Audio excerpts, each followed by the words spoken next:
بسم اللہ الرحمن الرحیم۔ السلام علیکم ورحمۃ اللہ وبرکاتہ۔ الحمد للہ رب العالمین، والصلاۃ والسلام علی اشرف الانبیاء والمرسلین نبینا محمد وعلی آلہ واصحابہ اجمعین، وبعد۔ برادران اسلام، دین اور ملی بھائیوں، نوجوان دوستوں، بابر بزرگوں، قابل احترام ماؤں اور بہنوں، عزیز بچوں،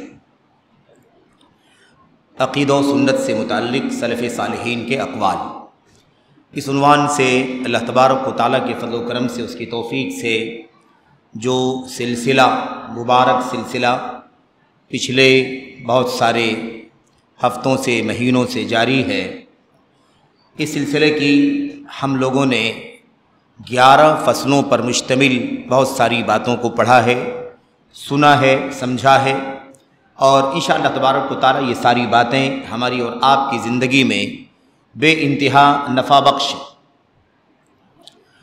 تو آج جو ہمارے سامنے اگلا عنوان ہے، وہ عنوان ہے فصل 12، یعنی 12واں سبق ہمارے سامنے ہے، اور اس کا عنوان ہے طالب علم سے پہلے اچھی طرح سے غور سے سنیں۔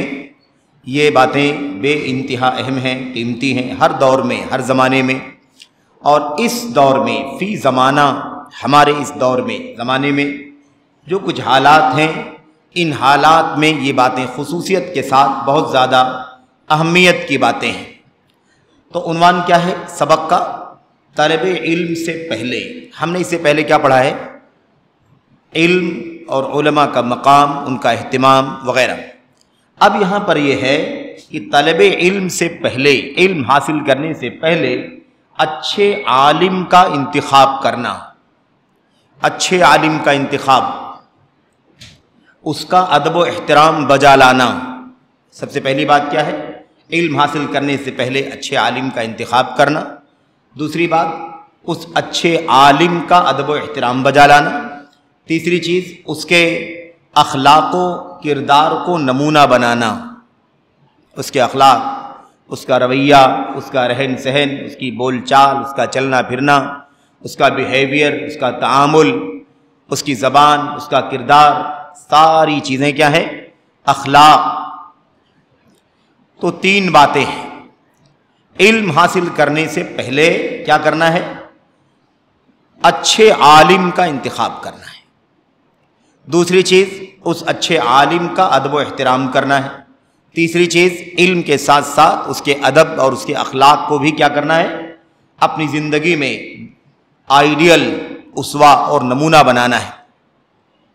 یہ ہے اس سبق کا نام، اس کا عنوان۔ اب اگر ہم نے، آپ نے اس عنوان کے مطابق اس کے مشمولات کو، جو اس میں بہت سارے نصوص، یعنی اللہ کے کلام، اللہ کے نبی علیہ الصلوۃ والسلام کی حدیثیں، ایسے ہی اللہ کے نبی علیہ الصلوۃ والسلام کے اصحاب کے اقوال فرمودات، تابعین کے، تبع تابعین کے، ان کے بعد کے ائمہ دین کے اقوال فرمودات کو اگر ہم سنیں، سمجھیں، پڑھیں، تو میں سمجھتا ہوں کہ یہ بات ہم سب کے لیے بے انتہا اہم ہے، ضروری ہے۔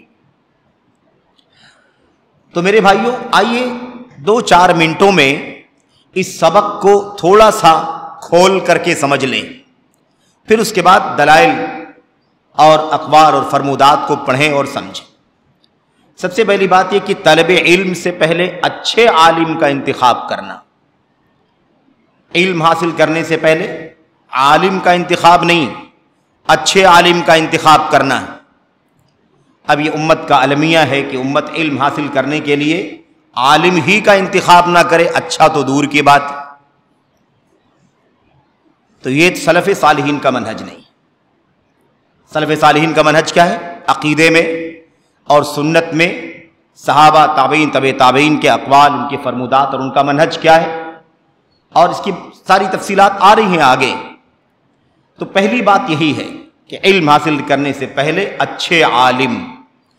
اچھے عالم، یہ اچھا، اس کا معیار کیا ہو سکتا ہے؟ یہ معیار ہم طے نہیں کریں گے، آپ طے نہیں کریں گے، دنیا کے حالات اور میڈیا طے نہیں کرے گا کہ اچھا عالم کون ہے۔ شہرت، پاپولرٹی، نام، چرچا، یہ اچھے عالم کی پہچان نہیں ضروری۔ اچھا عالم کون ہے؟ جو کتاب و سنت کے اصولوں پر چلتا ہے، سلف صالحین صحابہ تابعین کے طور طریقے کو اپنی زندگی کا دستور و اسوہ بناتا ہے، اور زندگی کے ہر گوشے میں کتاب و سنت اور صحابہ کرام کے منہج کو آئیڈیل اور دستور سمجھتا ہے، قولاً، عملاً، سلوکاً، عقیدے کے اعتبار سے بھی، زبان سے بولنے کے اعتبار سے بھی، اور عمل کرنے کے اعتبار سے بھی، اور لوگوں تک پہنچانے کے اعتبار سے بھی، ہر اعتبار سے۔ اچھا عالم کون ہے؟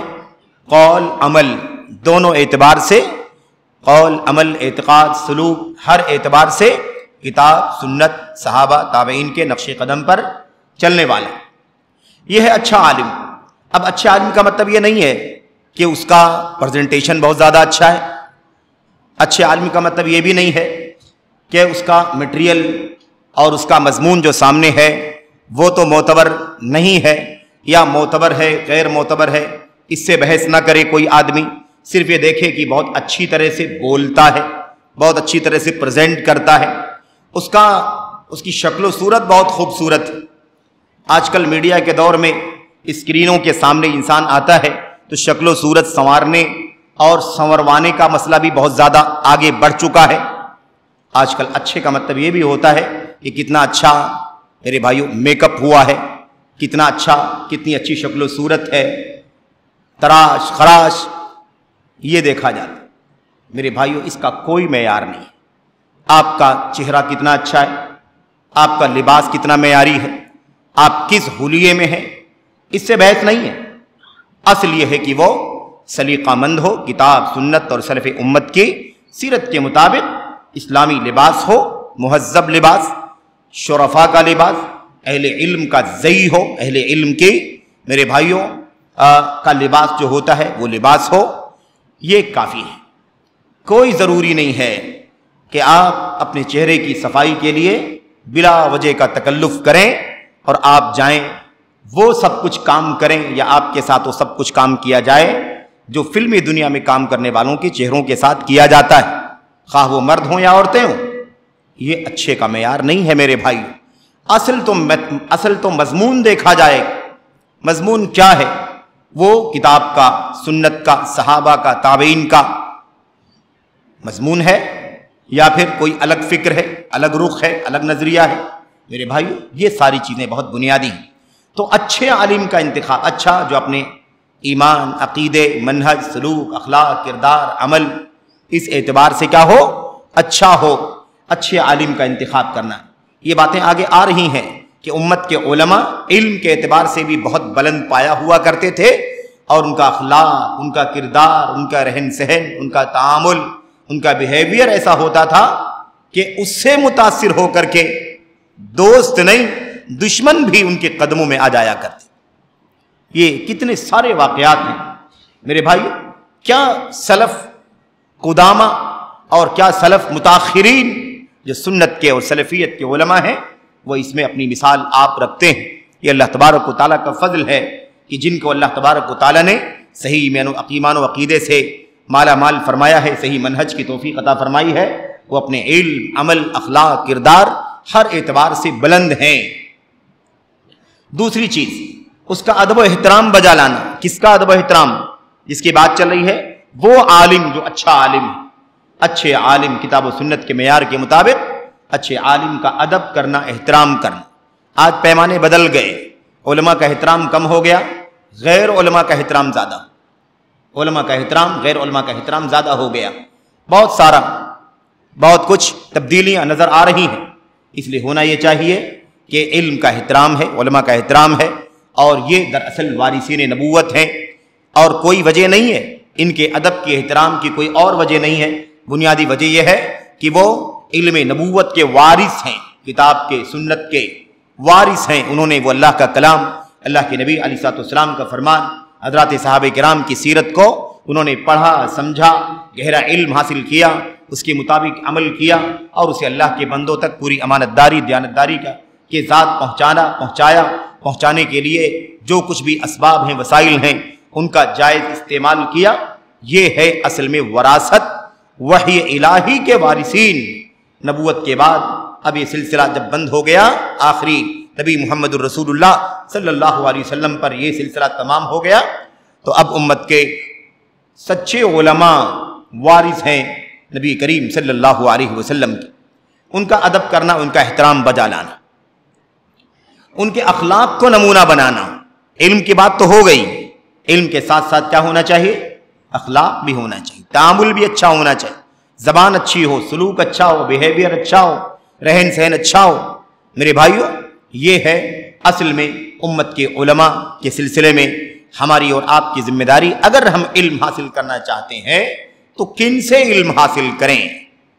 اچھے عالم کا انتخاب، پھر اس کا ادب و احترام، اور اس کے بعد اس کے علم سے اور اخلاق سے فائدہ اٹھانا. یہ ہے عنوان.